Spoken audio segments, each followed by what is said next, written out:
తెలంగాణ ఏర్పడింది తెలంగాణ నిధులు నియామకాలు జరగడానికి.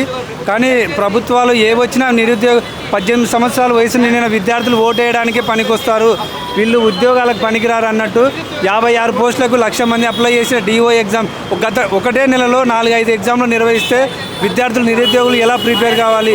ఒక క్యాలెండర్ పద్ధతి, ఒక పద్ధతి ప్రకారం ఒక డిసెంబర్ వరకు వాయిదా వేయాలని డిఎస్సిని మేము కోరుకుంటున్నాం. గత ప్రభుత్వం చేసిన పొరపాట్ల ఈ ప్రభుత్వం కూడా చేస్తుంది.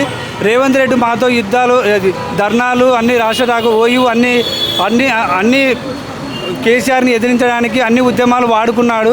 కానీ ఇప్పుడు ఆయనపై మేము ఆయన చేసేది తప్పని చెప్తుంటే ఆయన మనల్ని పట్టించుకోవడం లేదు. ఆయన ఎక్కడున్నాడో, ఢిల్లీలో ఉన్నాడో ఏమో. కానీ ఏదైనా ప్రజలకి మంచి చేస్తారనే కాంగ్రెస్, మేము రేవంత్ రెడ్డి ఏమో చేస్తాడో అని మేము టీఆర్ఎస్ని ఓడించలేదు, బీఆర్ఎస్ని.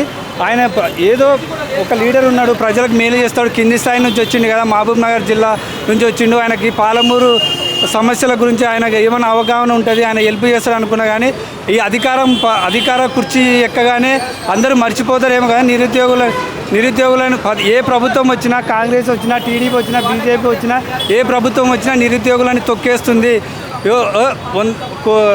మన అరిసె కుక్కకు ముక్కేసినట్టు మన ప్రభుత్వాలు ఏం చేస్తున్నాయంటే 1,00,000 మందికి 50,000 ఉద్యోగాలు, 5,000 ఉద్యోగాలు సరిపోతాయండి. ఈ ప్రభుత్వాన్ని డిసెంబర్ వరకు వాయిదా వేయాలని మేము మా డిమాండ్ తెలియజేస్తున్నాం. ఆయన పరిపాలన విషయం బాగానే ఉంది.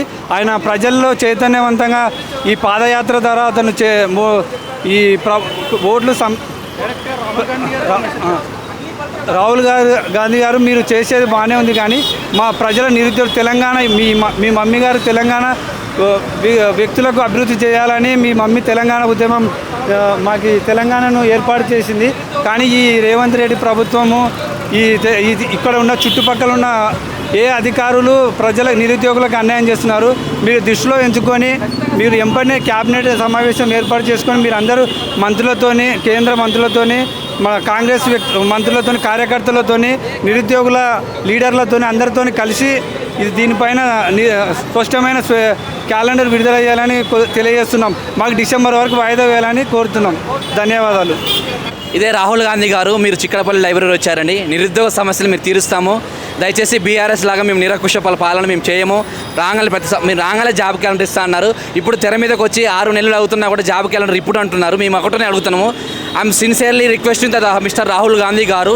ఏమైందంటే ఇక్కడ రాహుల్ గాంధీ గారు మీరే చెప్పారు, చిక్కడపల్లి లైబ్రరీకి వచ్చి మీ నిరుద్యోగ సమస్యలు మేము తీరుస్తామని చెప్పారు. మా నిరుద్యోగుల సమస్య ఇప్పుడు రోడ్డు మీదకి వచ్చింది. దయచేసి మీరు ఇక్కడ సీఎం రేవంత్ రెడ్డి గారు చెప్పండి, ఏమని చెప్తారంటే గ్రూప్ 2 వేకెన్సీని మీరు పెంచి నిరుద్యోగులు మీరు పిలిపించుకొని మాట్లాడని చెప్పండి.